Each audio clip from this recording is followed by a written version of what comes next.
Holly and I were just saying how we've been in Tampa for 5 years. And the first year that we were here, we met you when you were opening up for Taylor at our big stadium here. Yeah, it was on Halloween. On Halloween, right. And we were so excited to meet you and how we've just seen you transform into this like young guy who is like this mega superstar now. Yeah, and it's really cool. And as an addition, we actually got to talk to you while we were over at Universal Studios in Orlando. And I think you were there with like some friends doing the Harry Potter stuff. We had this whole conversation about wands. So we feel like, even though you have no idea who we are probably, but like we just feel this sense of like pride seeing how far you've come.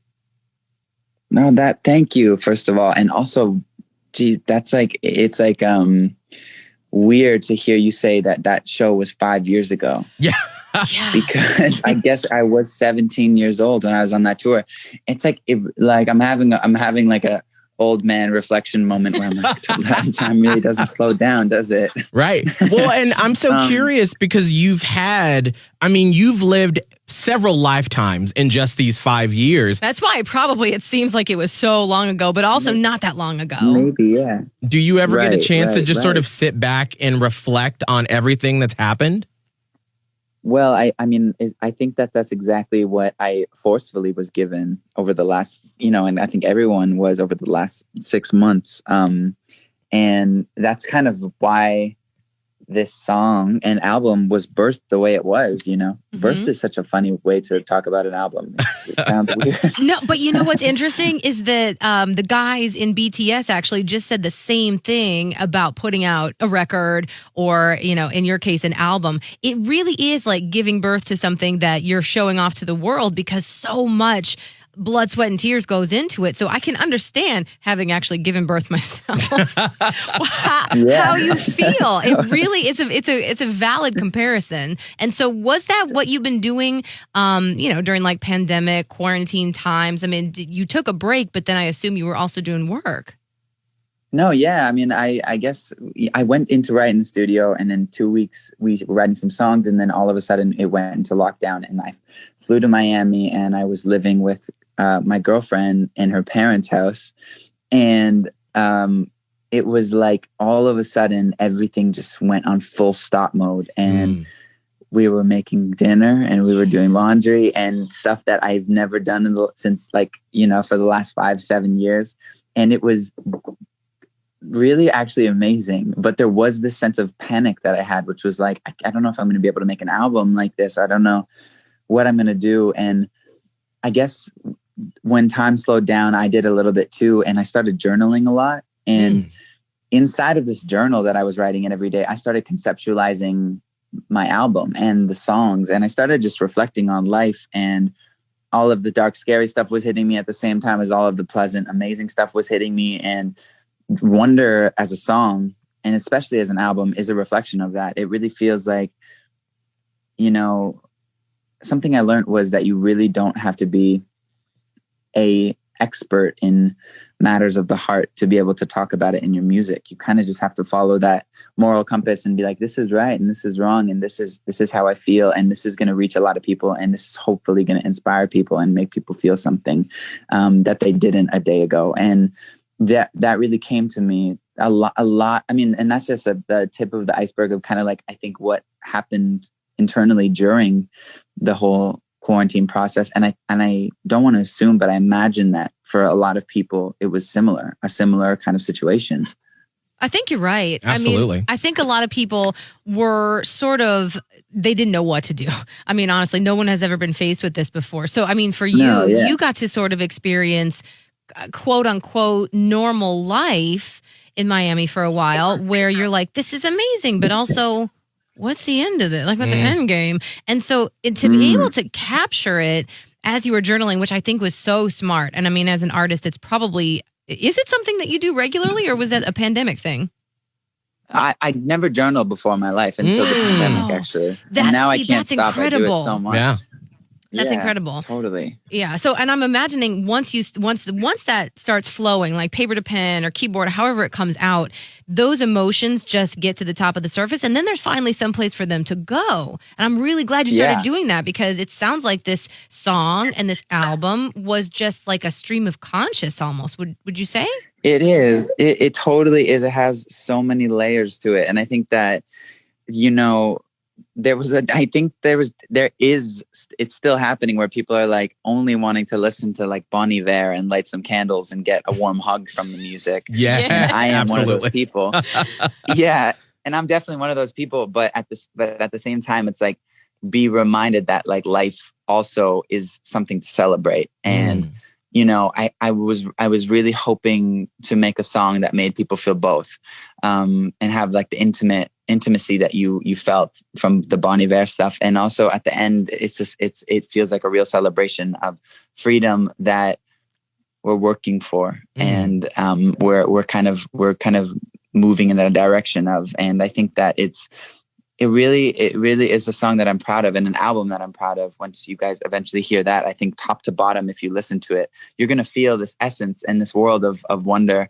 And yeah, I don't want to ramble on too much. No, you're fine. You can tell that you are so inspired, which is so cool, because when you hear the passion coming from someone about this art that you did birth, it's so exciting and inspiring to hear. But I'm so curious. So like, you know, you have your journal and you've sort of been taking these moments in time and putting them into song. How do you choose from, I'm assuming, so much material on what's going to become your album? I guess there just becomes a point when, like, you know, there was a moment where I was like, I need this album to sound like this. I need it to be this. And that just ends up making you spiral into a panic, because it can't just become that. And there comes a day where you're like, you know what, this is going to be whatever it's going to be. And I'm not, you know, a Zen master over here. So I'm not saying that I've completely mastered that, but I'm saying I started practicing the thing of just like showing up, having some concepts, and just seeing what was biting that day, and just surrendering to that, because like fighting it and trying to control it was just going to be exhausting and maybe get me nowhere. So I found that the more I would let go and the more I would surrender, just the album is going to be what it's going to be. The song's going to be what it's going to be. And I really do care and love it. You know, it just ended up working out in my favor for me. And I hope that people can sense that there's more freedom in this. I let the reins go a little bit with this album and this song especially. Then I think that choosing to say that you birthed this album is right. Because again, I'm just relating it to a parent, you know, myself, I have a 7-year-old daughter, and you try and you plan and you're like, my kid is going to be this and I'm going to make sure she does this. In the end, this is a whole fully separate human. And you have to let go and feel like, you know, okay, who are you going to be in the world? And that's what this album is. And can I say, we've heard the song. I was floored. I was like, this is a blend of like so many different textures and feelings, and it's incredible. So it's powerful. Yeah. Thank you. Absolutely. Thank you. It's one of those songs that when you listen to it the first time, you get the goosebumps because you can feel the passion from it. Shawn, what I want to ask you as we wrap this up is, you know, you talked about being nervous at first because you are creating this and what are people going to say and how is it going to be? And we've been talking a lot on our show about social media and how, you know, we're doing it for this person and we're doing it for that and for the likes, and how we got to move beyond that and just do it for ourselves. What would you tell some of your fans that have that anxiety, that are young, that, you know, are living their life on social media? How do you work past that and you just live it for yourself? Well, first of all, I just want to say that it's insanely hard, and to like try to downplay the fact that it's not is just very wrong. And, you know, no matter how wise or how many books you read or how much you know about anxiety or whatever, it doesn't change the fact that like we're living inside of a social media run world, and it feels almost impossible to not participate in it, you know, and kind of take care of yourself. All I would say is that at some point you're going to realize, and if you haven't already, that you're the only person that you have to live with. Like when at nighttime, when everything goes quiet and you close your eyes, there's only one person you're left with in that head, and it's you, and it's your heart. And there's a practice that I have, and this is me going to get, I'm going to get cheesy for a second, but like in this journal, I finish my journal entry every day with "Love you, man, got your back."